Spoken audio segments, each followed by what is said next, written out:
We got this guy, Toby. We're back! And the dirty ghost is in the house. So, what's the story behind the ghost? So, firstly, I think we should apologise. I've had some hate mail this week. Because we weren't on last week. I know, we had... I was away with the Commonwealth Games. So tell us about the Commonwealth Games. Commonwealth Games were amazing. Yeah? Yeah, they were. I saw some gymnastics. Nice. Saw a bunch of other events from a distance. But I was really there for sort of like the carnival atmosphere. Yep. Unfortunately, the Queensland government did a disservice to the games. I want to be honest, I didn't even know that the games were on. So it's so interesting you say that, because I landed in Melbourne, I'm driving home, kids fast asleep in the back of the car, it was close to midnight, Sim's sitting there, and I turn on the radio. I don't really listen to the radio, I'm really listening to iTunes Music or a podcast, and they had this segment on. Who didn't know the Commonwealth Games were on? And their board lit up. I was like, how do you not know this? And then I thought about it. The way we consume content today... It's not on TV. They're not advertising on Netflix. No, they're not advertising on any social media that I'm on. I didn't see a post on Instagram about the Commonwealth Games. All I actually heard about is after the fact that like 8 athletes from Cameroon are now missing in Queensland somewhere. Yeah, but I don't think they're missing for a bad thing. No. I think they ran away. Yeah. That's They went to sleep on the beach. Yeah. And so I found it very interesting because it just cast me back to when I was a kid. The Commonwealth Games. They were huge. Sucked up even when they were in Melbourne in 2005 or 2004, whenever it was. Yeah. I remember they were a big deal. We got the Commonwealth Games here. Everyone knew about it. Everyone knew what was going on. It was covered all over what we consumed at the time, right? Correct. But now our consumption's changed, but I don't think the state government had no idea. Yeah, but not only that, the state government... So I think outside of Queensland, people had no idea because of the way we consume content. But inside of Queensland, the Queensland government is saying, get out of town. It's gonna be a shit show. And as in traffic jams galore, you're not going to be able to do anything. Tradies, if you're a tradie, you either get out of town for the 10 days, or maybe put all your tools in a backpack and ride your bike. Like no one's riding with power drills and like jacks and hammers and all the rest of it. So locals like evacuated, not in a bad way, just everyone's like left Queensland, and it's kind of left a little bit of a bad... So was there that carnival mood? In pockets, in very condensed small pockets. Like I did some karaoke on the beach. Yeah, you did. It was amazing. But like 10 meters each side of that, dead. Really? Yeah. Wow. Until you stumbled across the next thing on the beach, right? And it was unfortunate. But I went to the games. I went with my oldest daughter, Madison, who does acrobatics. Nice. After school as a after school curriculum, or after school curricular activities. Let's keep you occupied, mate. I can't talk to her without her doing a handstand. Dad, let me just get something. Get something. Here you go, Dad. So she loved the gymnastics, and I loved watching her. I got my thrill from watching her. Like, oh my god! And actually, her middle name's Ellie. And the girl that won gold, her name was Ellie. So we were cheering on Ellie. The girl that came second, her first name was Kelly, her last name was Sim. My wife is Sim. Yeah. So we were torn between Ellie and Sim. We're cheering them on. And then we had 2 Aussies, 2 Georgias below that. And so we wanted to cheer on the Aussies. We wanted Maddie to win, who was Canadian, and Kelly Sim, because... She had all these personal connections. Yeah, it was all these things, but it was amazing. In terms of the dirty little ghost... Oh, that's like a bit clean. Yeah, no, but he started off as a dick pic business. So the dirty little ghost is what they refer to it on the street. And by the way, like we've said 1,000 times here, like I've got a lot of friends that work at Snapchat, but in Los Angeles. But Snapchat have been hanging out around. Yeah, they were around here today. Yep. We got some thank you Snapchat for the lovely sweets. Yeah. We got some delicious I got a salmon pastries. bagel. I got a salmon bagel. Amazing. So yeah, Snapchat was in the house, which is always good. So apologies, was off doing some personal stuff with the kids at Com Games, but glad to be back. We're here. It's Friday, Arvo. between two plants. Have you seen this? Have you seen the segment between two ferns? Between two ferns with Zach Galifianakis. We're here. I'm gonna link that. All right. So this week in startups, we've got obviously Facebook is probably the biggest news of the week. Yeah. Zuck was in front of the Congress. Yep. Speaking about all things Facebook. I mean, I got in on Monday or Tuesday morning and just listened to the whole hour and 24 minutes, I think it was. And you know what's really amazing in this scenario is that the crux of what came out of it is that like the congressmen and women didn't really understand what Facebook was. Yeah. Which is like... What's your business model, Mark? Yeah. It's like... we sell ads. I think some really interesting things came out of it. Obviously, Zuck confirmed that Facebook doesn't listen to you, so that's good. As we've postulated before on this show. I don't know about that. I'm not sure. I'm not saying Zuck's but by the way, I think that unfortunately, him and Target have become him and Facebook have become a target. Yeah. Just because of the attention that is on that platform. But every other platform does the same thing. Yeah, but no. So I actually don't hold Mark or Facebook responsible for what happened. I think that he was targeted by some unethical people, and as a result, stuff got handled and broken into. But he didn't prepare for that, and he was lapse in his judgment at the time, and responsibility and response time to it. But man, like in the US, Target got credit card frauds by the million. Like these people, if they want to get into shit, they're gonna get in. I'm not mad, Mark. I'm not mad. Nah, I think you know what? It's fine. I'm mad it happened. I'm mad that Trump's in. Yeah. Really mad that Trump's in. But I don't hold Zuck responsible for that. Yeah. And I think that's the thing. It's like Zuck, I think he did a good job. He sat there. He was obviously very measured and prepared. Interestingly, did you see him in the high chair? The little booster? No, but I did hear from Sports Geek today that he had all these notes and someone took photos of his notes. So if they ask about Tim Cook, respond this way. If they ask about this is how you respond. So even we're talking about data privacy. Yeah. We're talking about being exposed. He walked away from his chair and he left his notes, and photographers were taking photos of his notes. Well, even that was a breach, which is the irony. It's the irony. Anyway, he was apologetic about the whole thing, and I think what was really cool is that he did such a good job that Facebook shares on that day rose 5%. Yep. For a large firm like Facebook, that's huge. That's a big number. And so I think it's just amazing to see that like you can turn something around by being transparent. Yep. And having a transparent business, and I think that is like the biggest message to come out of this is like maintaining transparency and maintaining trust means that you're probably going to do better. I think we're in a world where transparency is absolutely critical. I'm probably guilty of probably sharing too much.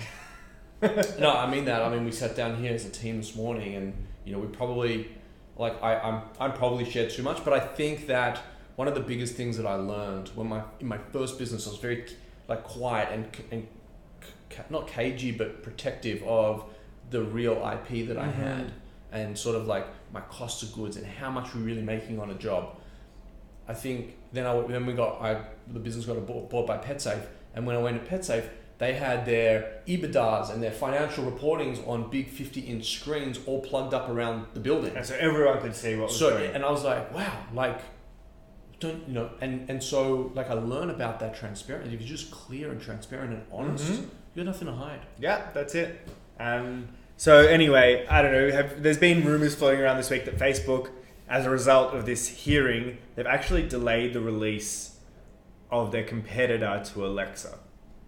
Right. And so they haven't actually launched this product yet. So it's called... They're really listening, aren't they? Well, now they're going to say, yes, we're listening. Yeah. And so they're rumored to launch two products at the same time. One is Fiona and the other one is Aloha. The way that they differentiate themselves is that they're not just like a little home pod that you stick on your shelf. They actually come with 15-inch screens. So they want them to be used around the house rather than just features that you put in the corner.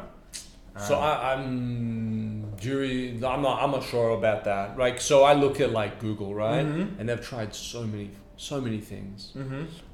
And I just keep coming back to they're a search company. Yeah. Right. And I get the Google Home. Mm-hmm. I actually really like the fact that they're organizing, and like they're a search company that they organize the world's data. Yeah. Right. But when they try and do different things, like they're weaker, Mm-hmm. and they move away from their core. Yeah. And they try to be something that they're not. Mm-hmm. More often than not, it's a fail. If you look at the Amazon phone, Yep. fail, right? Yeah. He was releasing that phone for $1, Mm-hmm. or not, like something stupid, didn't work, Mm-hmm. and that's because they shifted from core. Yeah. So I'm not sure Facebook with all this It's just stuff. spreading themselves too thin, maybe. There's actually been a recent complaint, or not a complaint, but an admission this week from Amazon coming into Australia. Complaints from consumers that they spread themselves too thin across all categories. Oh yeah. And by doing that, they've actually lost the trust, or they couldn't gain the trust quickly of Australian consumers because they couldn't go on there for a discrete product and find what they wanted. I totally had that issue. Yeah? I was looking. Yeah. So my daughter Maddie and I, we do a Maddie and Daddy ski trip once a Cool. year. We're now in our. She's 6 this year. We're now in our 4th season. Wow. Yeah. She's been doing it since she was 2. Yeah. She could like just stand up and she's skiing like on the Yeah. like little kiddie path. She actually, so yes. And she was like, Daddy, I want to go to the top at 2. I got videos of it. I'll show you later. I might even share them on the vlog. And I was looking for ski gear for her because that's where I bought her last ski gear from. And the range. I was looking for skis. I was looking for boots. Nothing. And that deters you as a shopper, right? Well, I haven't actually made any Amazon purchases in Australia. Amazon used to deliver to my house every single day in Los Angeles. Mm-hmm. And so I think it's like it shows, I guess, that like with Facebook, with Amazon here, it's like do what you're good at and stick to your core and perfect that, Yep. and do it to a limited range until you know that works. Yep. Because, That's it. I agree. Either that or limit your SKUs and get a solid base. Yeah. And then expand out if you need to. But yeah, I agree. What else? So we've got, I think really cool, we've spoken here a lot, I think in the past few weeks, about the future of retail. Yep. Right? And we've spoken about how retail is irrelevant to consumers now because what we get from an online experience is vastly different. Mm-hmm. So I guess this news came out this week about what eBay have been trying to do, and they've been trying to uncover a subconscious shopping experience. Mm-hmm. So what they've done is, and I think it's a really interesting experiment, I'm not sure that this is like the solution, but I think it's an interesting step along the way to the solution, is that they for 48 hours, they set up shop and they invited all these guests to come and check out this art gallery. Mm-hmm. And when the guests arrived, they fitted them with an EEG monitor across their head to read their brainwaves. Mm-hmm. And as they're doing this, it measured whether they were Stimulation? inspired or not, and stimulation. And so there were different stages that they got people to look through, and based on this stimulation, they asked people, if you like it, stay in front of it more, and you'll like give a different kind of reading, And so they did this whole thing, and at the end, they personalized the shopping cart of a person based on their interest. Wow. And so I think that's really cool because that's making retail shopping relevant. Correct. Relevant to you, personalized. Yeah, to and you. I go back to the conversation we've had many times in bite sizes on this segment. I'm not mad at the ads that get served to me on Facebook because they're relevant to me. Right. Unless someone, like my wife does this stupid thing, and I think I've talked about it, like she'll talk about something stupid and dirty to my phone, and then an ad will show up. I'm like, Sam, come on now. And so, but it's tailoring, right? Yeah. So I'm not convinced they're not listening. But I do like this personalized experience. And I think it's like, we've spoken about it before, it is the way forward. Do you think that, like we started at the segment with the Commonwealth Games, you're like, I never heard of it. Mm-hmm. Do you think that, companies and organizations like the International Games Committee or whoever's behind Com Games, Do you think that they should be paying attention to this Yeah. sort of stuff so that they can be serving you? Oh, Josh didn't know. Fuck, we forgot to target that Well, segment. who did they target? That's my real question because Yeah, so I don't know. I don't know who they actually like, and so I only genuinely knew about the com games because my father-in-law, insert pic, was a games official. Oh, nice! He's an amazing squash player, and was What a good sport. Yeah. Well, I've never played it, but What? You've yeah, never played I know, squash? I know, No, I know. it's amazing. I know. And my father-in-law ran a squash center for many years. He just retired, but so that's how I found out about it. That's really interesting. And then I was like, I need my kids to see this, especially if they have an inkling of wanting to do something in the sports space. I needed to see them. And you said it yourself. There were cool events, but there weren't enough people at those events to make them. You know, if you go down to St Kilda during St Kilda Festival, and maybe it's not comparable, but every event they have is packed out, and that's what makes the events amazing. I actually look at it more like the Oz Open. Mm-hmm. I took the kids to the Oz Open this year and last year. Took them to this year. Didn't see a game. You can just hang out. We just hung out. We did some kid stuff. There was face painting. There was a whole bunch of things. And in the some free background, stuff, yeah. in the background, I'm watching on the big screen. Oh, cool! So and so just won a game. Drop the kids home. Go back for the night. Sat in Rod Laver Arena and watched. Yeah, and it's awesome, and right? it's awesome. But I was really hoping that, and we're off topic, but I was really hoping that the Com Games would have that surrounding park atmosphere, and it wasn't because all the locals were out. So yeah, personalized experiences, Personalized. I guess. Interestingly, Amazon this week has filed for a patent for voice and gesture. How do I say this? Don't know, but you got 1 minute. Human gestures and voice commands for drones. Okay. So you got a drone coming to your house and you give it a bit of Wow. Yeah, I can this see one, that. Okay, so they're going and to deliver. you can tell it go land over there. Yeah. So increasing or improving the delivery experience and making it better, making it safer. That's a big concern. So how do we communicate with drones? So this is one way they're going to do it. And I think it's interesting because Amazon's not the only person looking at drone delivery, or not the only company looking at drone delivery. Yep. So how do we ensure that the gestures are standardized? Yeah. So I think it's a big concern, a really big concern. And the only way I can kind of relate to that is when I say to my team here, are you serious? Siri pops up and goes, how may I help you? I'm like, fuck, I didn't ask for you. Yeah. So God help us if I go, and this thing just goes into my neighbor's window. Yeah. Right? Yeah. Or something And happens. then it's gone. Yeah, and it's like, oh wait, no, come back. And it's like out of range, out of sight. So a concern, but we're heading that way, and we're heading that way fast. Yeah. And so we need I don't know what the solution is, right? I was just about to give like some offhanded solution. I don't even have one, right? But I think Maybe it's panels. You have to be holding these panels in order for like a lot of the flyers, like conch no, type more like the guy that's bringing Directing. airplanes. Yeah, maybe, but like He's got, that's like, these what if I'm not home and I want a package on my roof? You know, a package on my back doorstep, because that's where the Why don't you just go not home, send it to Cubes?